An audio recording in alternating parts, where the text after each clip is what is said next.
30 de septiembre de 2026. Tennessee se prepara para ejecutar a una mujer llamada Krista Pike. Si la ejecución se lleva a cabo, será la primera mujer ejecutada en Tennessee en más de 200 años. Ese solo hecho acapararía los titulares. Pero no es eso lo que hace que este caso sea tan horroroso. Lo que lo hace inolvidable es lo que la policía encontró en posesión de Krista después de que asesinara a su compañera de clase, Colleen Slemmer. Un trozo del cráneo de Colleen, tallado, conservado como trofeo. Un recuerdo enfermizo de uno de los asesinatos más brutales que Estados Unidos haya visto jamás. Y la razón por la que Krista la mató, puros celos. Ahora mismo, Krista se encuentra en el corredor de la muerte de Tennessee. Tiene 47 años. Su rostro se ve más viejo, endurecido por casi 30 años tras las rejas. No ha estado encerrada en una jaula desde que apenas era adulta, esperando el día en que el Estado decida ponerle fin. Es la única mujer en el corredor de la muerte de Tennessee, completamente aislada, sola con sus pensamientos y los recuerdos de lo que hizo. Pero para entender cómo se convirtió en esta persona, hay que remontarse al 12 de enero de 1995, a cuando Krista tenía solo 18 años y estudiaba en un centro de capacitación de Job Corps en Knoxville, Tennessee. Era joven. Estaba furiosa, estaba rota de maneras que la mayoría de la gente no podía ver. En el mismo centro de formación había una joven de 19 años llamada Colleen Slemmer. Colleen era amable, de esas personas que sonreían con facilidad y se esforzaban por llevarse bien con todos. Estaba allí para aprender un oficio, para forjarse un futuro, para alcanzar su potencial. Tenía sueños, una familia que la amaba, toda una vida por delante. Pero Krista no veía a Colleen como una amiga, la veía como una amenaza. Krista estaba obsesionada con su novio, un joven de 17 años llamado Tadaril Sheep. Él lo era todo para ella, su mundo, su razón de ser. Y cuando Krista se convenció de que Colleen intentaba robarle a Tadaril, algo oscuro y violento se apoderó de su mente. Los celos son una emoción poderosa. Pueden hacerte decir cosas que no sientes. Pueden hacerte llorar, pueden hacerte enojar. Pero lo que Krista hizo con esos celos pasaría a la historia como uno de los asesinatos más sádicos jamás cometidos por una adolescente. El 12 de enero de 1995, el cuerpo de Colleen fue encontrado en el campus de la Universidad de Tennessee, oculto en una zona boscosa.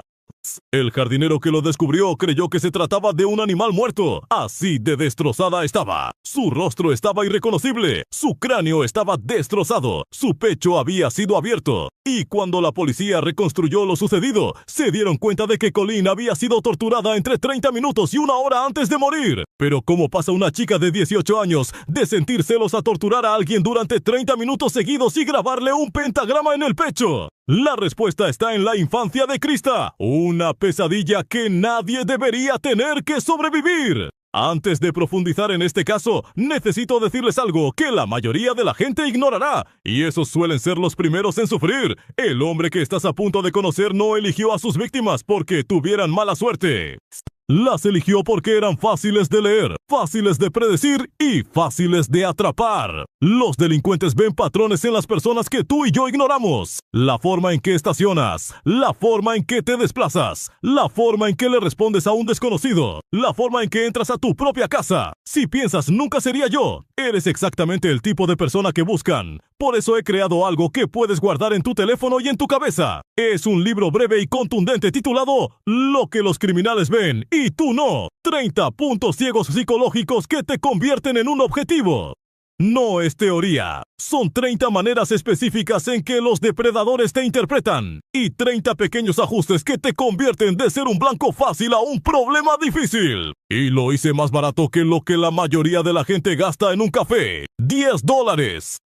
Lo triste, la gente está dispuesta a gastar $10 para sentirse despierta durante 20 minutos. Pero cuando se trata de mantenerse viva e indescifrable para la persona equivocada, de repente tienen que pensarlo. Si mientras ves este caso sientes una pequeña punzada en el estómago, esa sensación de podría haber sido yo o alguien a quien amo, esa es tu advertencia. Si quieres el enlace del libro, dime en los comentarios. Me niego a ser un blanco fácil. Así sabré que lo dices en serio y me aseguraré de que lo consigas. Para entender cómo Krista Pike se convirtió en una de las mujeres más peligrosas de Estados Unidos, hay que remontarse a su infancia. Porque lo que le ocurrió de pequeña no solo la destruyó, sino que la transformó en algo irreconocible. La infancia de Krista fue un infierno.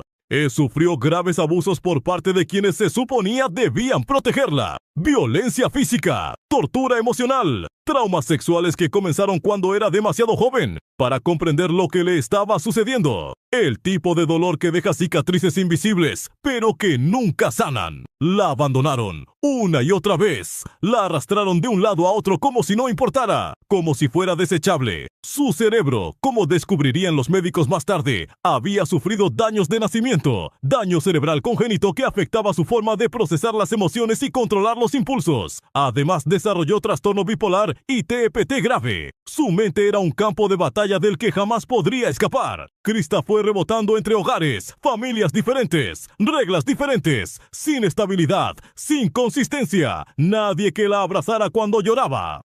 Nadie que le dijera que importaba, nadie que la protegiera de los monstruos que acechaban en los lugares donde se suponía que debía sentirse segura. Imagina ser una niña sin nadie que te proteja, sin nadie que te quiera, sin un hogar seguro. Imagina crecer creyendo que el mundo es cruel, que las personas son peligrosas, que la confianza es una mentira. Eso es lo que Krista vivió cada día. Así que se volcó en la oscuridad. Era lo único que tenía sentido para ella. La rebelión se convirtió en su lenguaje, la ira en su escudo. Dejó de intentar encajar y empezó a aceptar todo lo que la sociedad le decía que estaba mal. Encontró consuelo en las sombras, en las cosas que asustaban a los demás. De adolescente, Krista se sintió atraída por el satanismo, no como una broma, no como una rebelión por la rebelión misma. Estaba obsesionada con él. O obsesionada con la violencia, obsesionada con el control. Quería poder sobre algo, sobre cualquier cosa, porque había pasado toda su vida sin poder. Entonces conoció a Tadaril Sheep.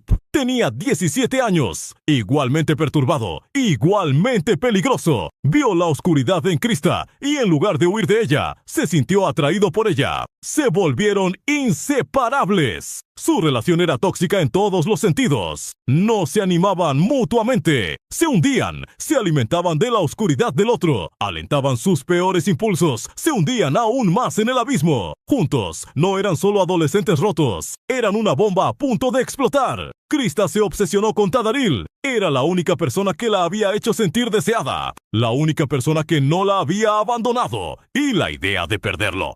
Ese pensamiento la consumía, la aterrorizaba, la volvía loca. Juntos. Y Krista y Tadaril se convirtieron en una pesadilla inminente. Y cuando Krista se convenció de que Colin Slammer intentaba arrebatarle a Tadaril, esa pesadilla se hizo realidad. El 12 de enero de 1995, Krista, Tadaril y su amiga Shadola Peterson atrajeron a Colin a una zona boscosa y aislada del campus de la Universidad de Tennessee. Lo que le hicieron durante los siguientes 30 a 60 minutos sería tan brutal que ni siquiera los investigadores más experimentados podrían soportarlo. 12 de enero de 1995. Colin Slammer confió en la gente equivocada. Siguió a Krista Pike, Tadaril Sheep y Shadola Peterson hasta una zona boscosa del campus de la Universidad de Tennessee, pensando que solo iban a dar un paseo. Quizás pensó que querían hablar. Quizás pensó que iban a pasar el rato.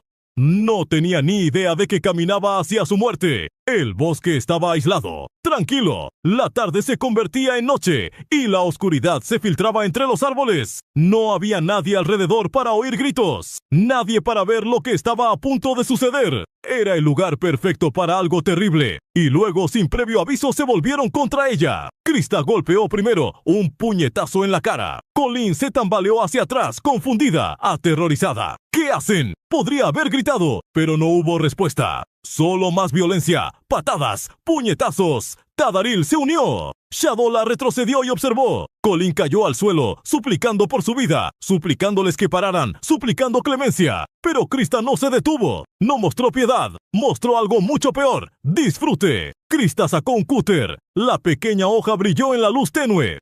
Los ojos de Colin se abrieron de par en par, aterrorizados. Intentó arrastrarse, pero Krista la agarró, la inmovilizó y comenzó a cortar. Krista grabó un pentagrama en el pecho de Colleen. No rápidamente, no limpiamente, lentamente, deliberadamente. Colleen seguía viva, seguía gritando, seguía consciente. El dolor debía ser inimaginable, el terror indescriptible. Le rogó a Krista que parara, suplicó por su vida, pero a Krista no le importó. Colleen tenía 19 años, estaba consciente, sintió cada corte, cada golpe, cada momento de agonía. Sabía que se moría, sabía que nadie vendría a salvarla. Y la persona que la mató, alguien que creía que era su amiga. La paliza continuó, una y otra vez, puños, pies, piedras. El rostro de Colleen estaba destrozado, su cuerpo destrozado. La sangre empapó la tierra bajo ella, y aún así, Krista no había terminado. Tras la muerte de Colleen, tras cesar sus gritos y quedar inmóvil, Krista agarró un trozo de asfalto, lo usó para destrozarle el cráneo. El hueso se quebró y se astilló. Y entonces, en un acto tan depravado que desafía la comprensión, Krista le arrancó un trozo de cráneo. Lo guardó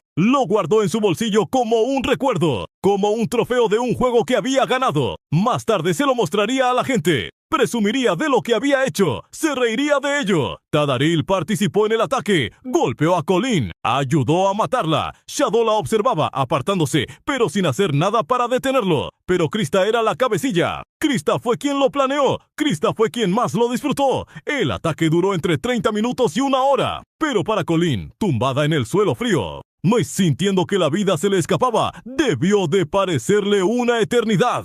Al terminar, dejaron su cuerpo en el bosque, destrozado, irreconocible, con el rostro destrozado, con el pecho abierto, con el cráneo destrozado. El jardinero que la encontró días después creyó que era un animal muerto. Así de brutal fue. Pero Krista cometió un grave error. No pudo callarse. Y cuando la policía llamó a la puerta, lo que dijo a continuación selló su destino para siempre. A los pocos días del asesinato de Colleen Slammer, la policía ya tenía a sus sospechosos. Krista Pike, Tadaril Sheep y Shadow Peterson fueron interrogadas. Y lo que sucedió después conmocionó incluso a los detectives más experimentados. El cuerpo de Colleen fue encontrado por un jardinero que realizaba inspecciones rutinarias en el campus de la Universidad de Tennessee. Vio lo que creyó ser el cadáver de un animal en el bosque. Algo destrozado, algo destruido. Pero al acercarse, el horror se hizo evidente. No era un animal, era una mujer joven, golpeada tan brutalmente que su rostro estaba irreconocible. Tenía el pecho abierto, el cráneo destrozado. La investigación avanzó con rapidez. Testigos en el centro de Job Corps habían visto a Krista, Tadaril y Shadola irse con Colleen esa noche. Otros habían oído a Krista hablar de sus celos, su ira y su obsesión por mantener a Tadaril alejado de otras chicas. Las sospechas recayeron sobre ellos casi de inmediato. La policía trajo a Krista para interrogarla.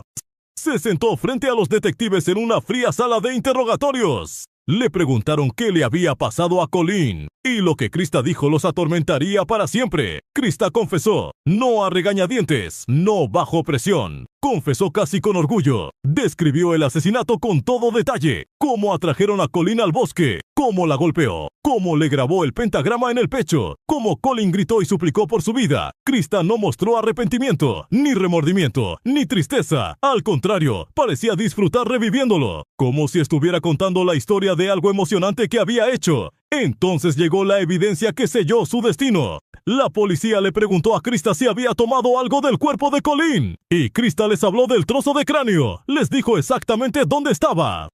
Y cuando la policía registró sus pertenencias, lo encontraron. Exactamente como ella lo describió. Un trozo de hueso irregular del cráneo destrozado de una joven de 19 años. El juicio se convirtió en un fenómeno mediático. Una joven de 18 años fue acusada de asesinato mediante tortura satánica. Los titulares gritaban sobre la maldad, sobre la depravación, sobre un asesino adolescente que guardaba partes del cuerpo como trofeos. Las cámaras invadieron el juzgado. Los reporteros escribieron artículos que conmocionaron a la nación. El caso de la fiscalía era abrumador. Tenían pruebas físicas. Tenían la confesión de Krista. Tenían el trofeo de cráneo. Tenían el testimonio de Shadow Peterson, quien había recibido un trato a cambio de testificar contra Krista y Tadaril. Todo apuntaba a la culpabilidad.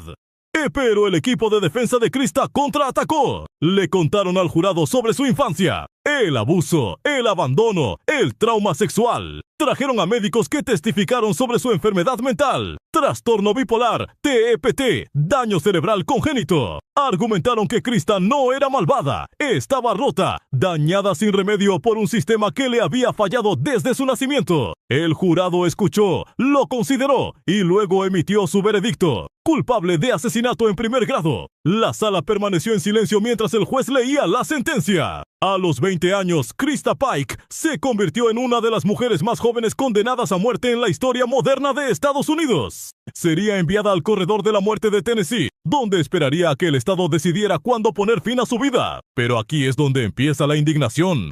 Krista tenía 18 años cuando mató a Colleen. Tadaril Sheep tenía 17, solo unos meses menos. Participó en el asesinato, golpeó a Colleen, ayudó a torturarla. Pero como tenía 17 años, no podía recibir la pena de muerte. Recibió cadena perpetua con posibilidad de libertad condicional. Krista recibió la pena de muerte. ¿Fue eso justo? ¿Bastaron unos meses de diferencia de edad para justificar que una persona viviera y otra muriera por el mismo delito? El debate ha durado décadas. Krista fue enviada al corredor de la muerte. Se convirtió en la única mujer condenada a muerte en Tennessee, aislada y sola. Pero no había terminado de matar. Y lo que intentó hacerle a otra reclusa en 2001 demostraría que Krista Pike no estaba quebrada por el sistema. Estaba exactamente donde debía estar. Quiero que notes algo sobre lo que acaba de pasar. No la sangre, ni la violencia, sino las decisiones. Las víctimas no se despertaron esa mañana y decidieron ser víctimas. Siguieron los mismos hábitos que habían repetido 1000 veces. Eso es lo que cazan los depredadores, hábitos, puntos ciegos. Las pequeñas maneras en que confiamos en la persona equivocada, abrimos la puerta equivocada o ignoramos la sensación extraña equivocada porque no queremos ser groseros ni paranoicos. La verdad es brutal. La gente como él estudia a gente como tú. Saben quién mira hacia otro lado, quién se queda paralizado, quién comparte demasiado, quién no hace una escena, quién camina con la cabeza metida en el teléfono, quién siempre intenta ser amable. ¿O es exactamente por eso que escribí? Lo que los criminales ven y tú no. 30 puntos ciegos psicológicos que te convierten en un objetivo. No es una conferencia de 300 páginas. Es un análisis rápido y conciso de los atajos mentales que explotan los delincuentes. Cómo te ponen a prueba, cómo te seleccionan y cómo fallar discretamente en esas pruebas para seguir adelante. Y lo mantuve en $10 a propósito. Porque si $10 es demasiado para entender cómo piensan los depredadores, pero $5 en comida chatarra, café o una aplicación al azar parece normal. Entonces no estamos demasiado arruinados, simplemente estamos demasiado cómodos. Estás aquí presenciando uno de los peores días de la vida de otra persona, sintiendo el horror en el pecho. No, la idea central de mi libro es que tu propio nombre no aparezca en una historia como esta. Si realmente te lo tomas en serio, deja un comentario que diga: estoy arreglando mis puntos ciegos.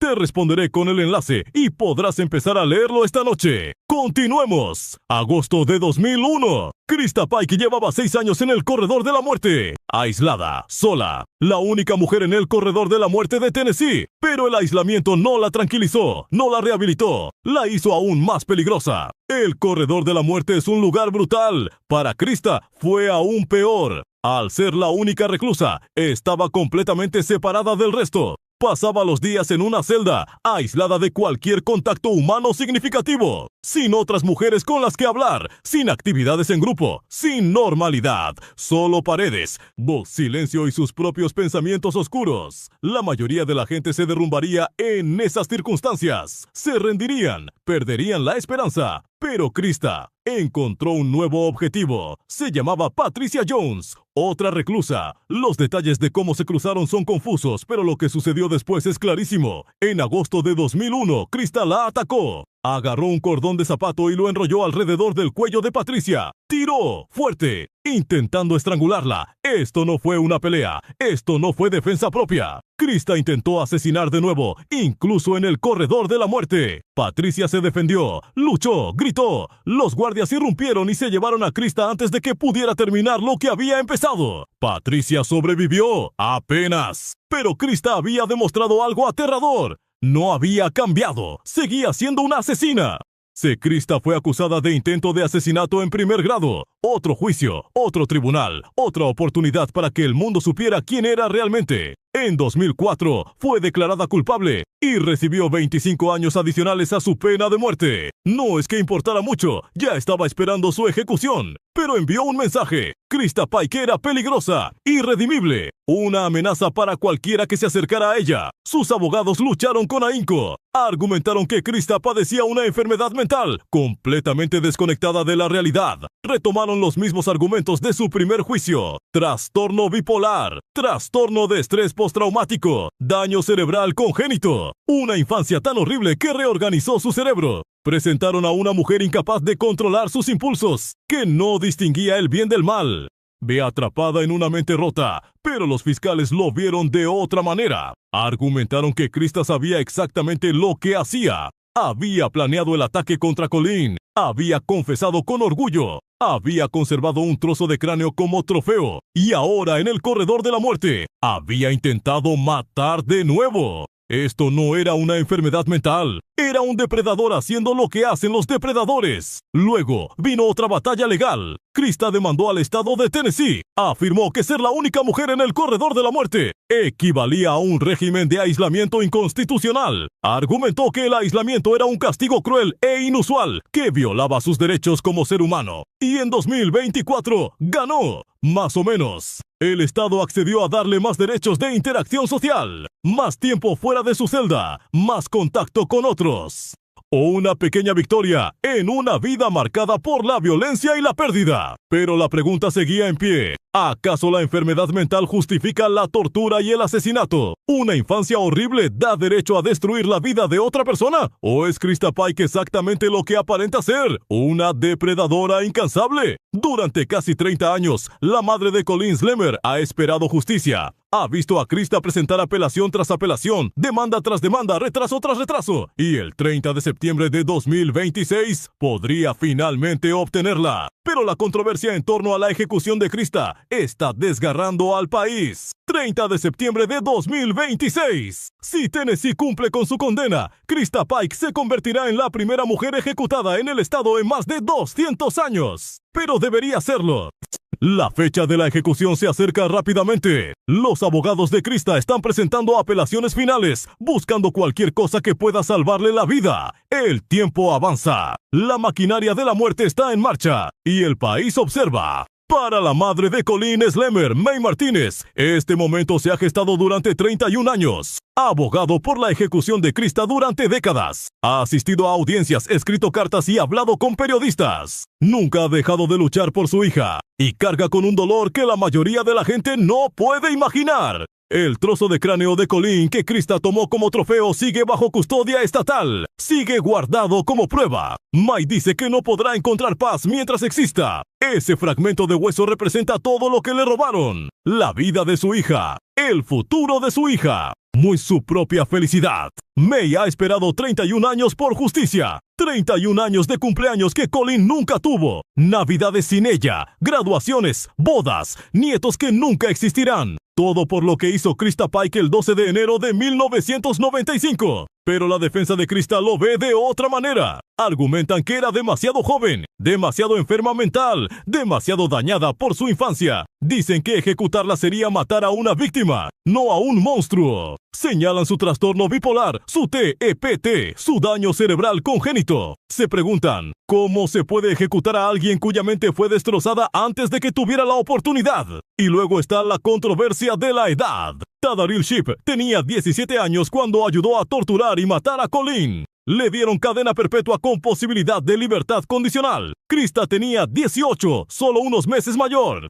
Le dieron la pena de muerte. ¿Acaso una diferencia de unos meses de edad es suficiente para justificar que una persona viva y otra muera? El argumento de la salud mental es aún más complejo. Si Krista realmente estaba desconectada de la realidad, como testificó un psicólogo, debería ser ejecutada. Se puede matar moralmente a alguien que no comprende del todo lo que hizo. La opinión pública está dividida. Algunos dicen que hay que ejecutarla. Es un monstruo que torturó a una niña inocente e intentó matarla de nuevo en el corredor de la muerte. Otros dicen que el sistema le falló a una niña desequilibrada y que ahora la va a matar por tener una enfermedad mental. Pero aquí está la pregunta que atraviesa todo el debate. Krista Pike torturó a Colin Slammer durante 30 minutos. Le talló un pentagrama en el pecho mientras gritaba.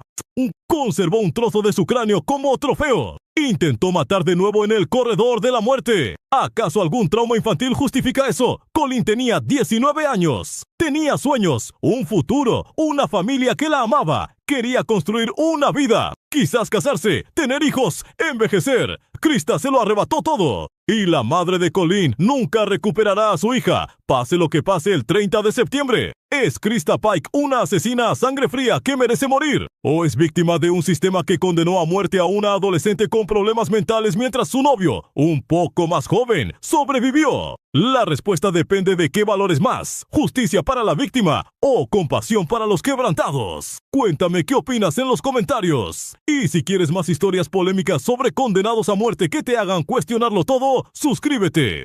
Porque esto es solo el comienzo.